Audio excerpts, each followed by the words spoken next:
Brian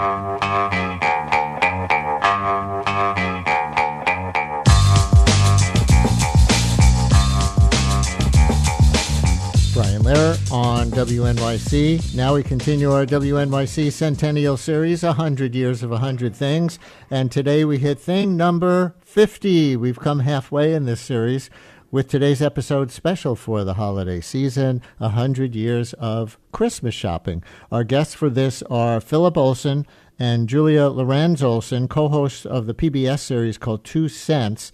Philip and Julia are a married couple who are certified and accredited financial planners and own the financial planning firm called The Art of Finance. And to the point of this segment, they have a PBS streaming video called The History of Christmas Shopping. Julia and Philip, it's so great that you could do this with us. Welcome to WNYC. Hello. Thank you so much for having us. Thanks for having us, Brian. And yes, this series is called 100 Years of 100 Things, but in your PBS video, you go back a little more than 100 years, like back 1,700 years to Christians moving Jesus' birthday to December 25th to match up with the gift-giving pagan holidays that were already part of human culture, I guess, in parts of Europe. So late December or winter solstice, gift-giving goes back that far? Yes, absolutely. In the Roman days, you had what's called as Saturnalia, and it was very typical for people to be exchanging gifts at that time. There's actually there was a poet named Martial who recorded what was being given to him, and there was like a toothpicks and a pig, so it could really range as far as what people were giving each other. And taking a minor leap in time forward, 1,500 years, you peg the origin of Christmas as we know it today as beginning to form in the early 1800s, thanks to people like Charles Dickens and Oliver Cromwell. What did they do culturally to redefine Christmas? That's right. Before they came around in some of their novels that kind of redefined what we think of as Christmas today, Christmas was not a very popular and celebrated holiday. It was a little too pagan-y, a little bit too indulgent for many of the Puritans up until this time. And particularly Dickens and a couple of his contemporaries kind of sort of romanticized this idea of Christmas as a holiday of warmth and family and particularly spending. There's a lot of gifting. There's a lot of celebrations and feasts. You think of Christmas Carol obviously being the big example of that. And that was really kind of when this modern era of Christmas as a gift-giving, a consumeristic, a spending time really kind of we could point to is when it started. Yeah, and Christmas Carol by Dickens came out in the 1840s. And if you think about it, obviously we all know that story. It was about Scrooge being a penny pincher at Christmas. But then when he gets turned around, he gives a kid some money and says, go buy stuff. So by the 1840s, they were definitely into Christmas associated with things. And by the end of the 1800s, Christmas gifts had begun to shift from being things people made to being things more frequently that people bought, as you tell us in the video. What caused that shift? Yes, absolutely. Well, obviously the boom in manufacturing, being able to mass produce products at a much cheaper price, made manufactured goods far more easily available to those in the middle and even lower classes. And you say some people back then recoiled from the garish department store displays. I guess I didn't realize department stores existed that long ago. Do you know the origin story? I don't actually know. No, but I do think in my research, I thought it was very interesting in how important the department store experience was in creating a very strong consumeristic culture, especially here in the U.S.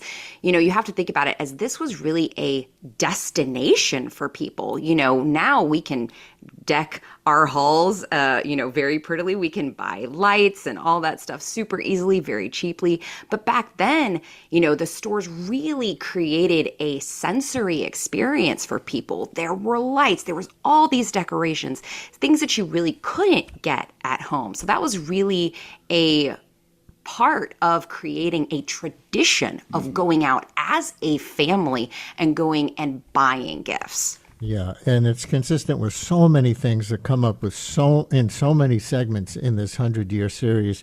The Industrial Revolution that really started around the late 1800s, and all the technological innovations like electric lights that you were just describing, and the urbanization that went with the new kinds of jobs that were becoming the norm around then, changes so many things, and Christmas shopping included, as it turns out. And you pin the origin of the department store Santa to 1890. What happened then? Yes.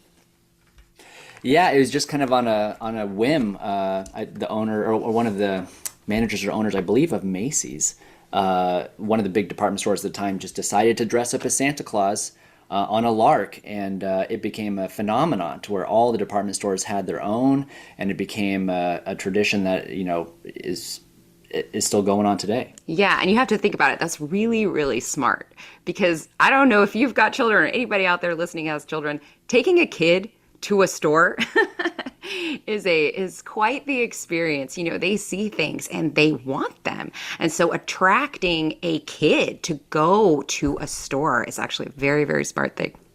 And hence the department store Christmas windows, which you also get into in your video. One thing I learned from your video that I definitely did not know, you say the trend to start Christmas shopping season earlier and earlier didn't start with the retailers themselves, as we might assume, but with labor unions and the founder of the NAACP, Florence Kelly. What?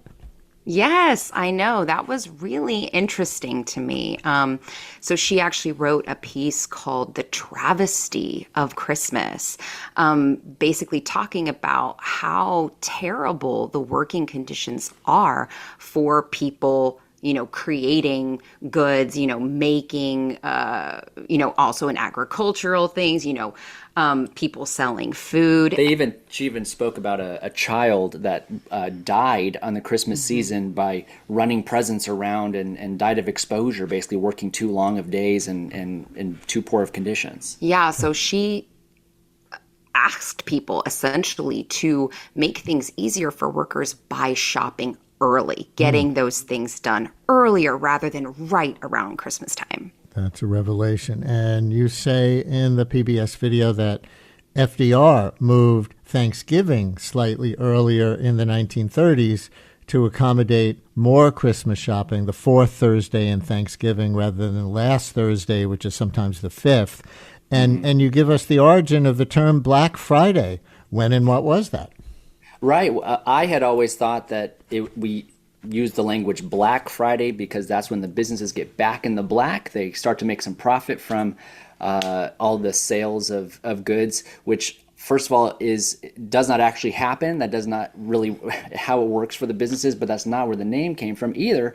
It was because that season was just such a zoo of people coming out and shopping in such a frenzy. The workers were worked to death that it was sort of black, as in it was just like a terrible Friday and a terrible weekend for the workers in the retail stores. They were trying to bump it back, make it a little less frenzied, a little less crazy. And the modern day understanding of Black Friday being a get back in the black, back into profit, I think is just sort of a maybe more positive twist that the retailers have latched onto. Yeah, because there's one thing about a calendar year, but a business year, it's not necessarily January through December. So the idea that they're running in the red and then they get back to the black, it actually doesn't quite work out that way. And now, as we all know, and you touch on this in the video, online shopping is so prominent. You've got a stat.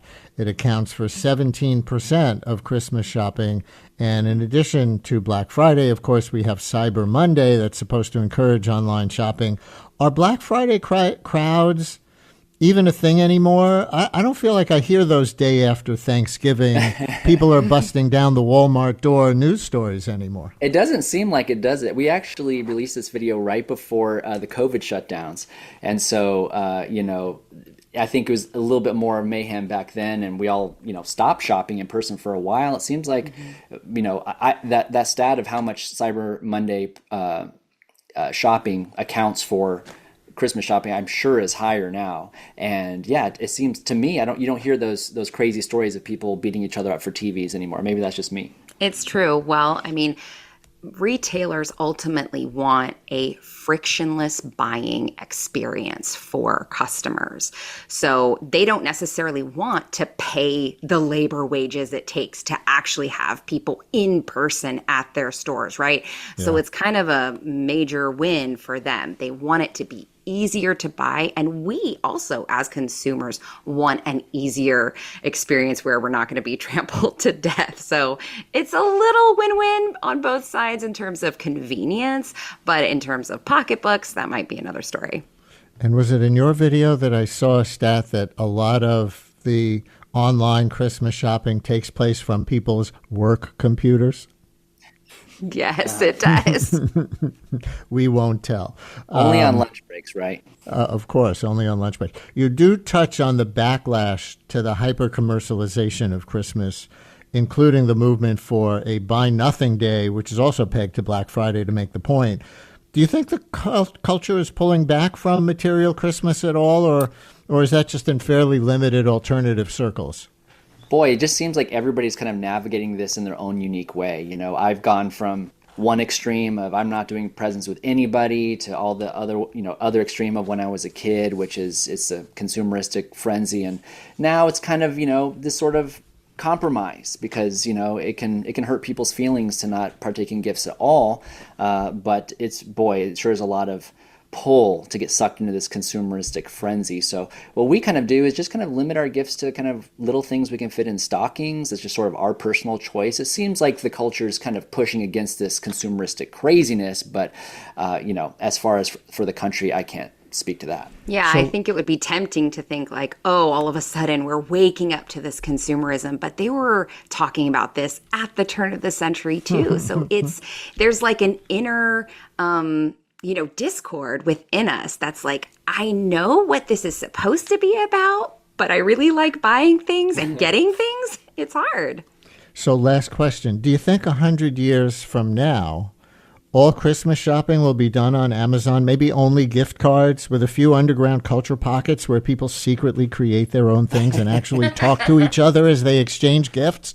The underground Santas, that does sound pretty good. I know. No way. I think the in-person and the kind of experiential process of Christmas is as immortal as Disneyland and going to the circus and all these types of kind of outdated things that we still want to keep, even though we can do it more conveniently. So I wouldn't be surprised if we still have mall Santas in 100 years, personally. And so, listeners, that's 100 Years of 100 Things, our Brian Lehrer Show history series in honor of the station's centennial, thing number 50.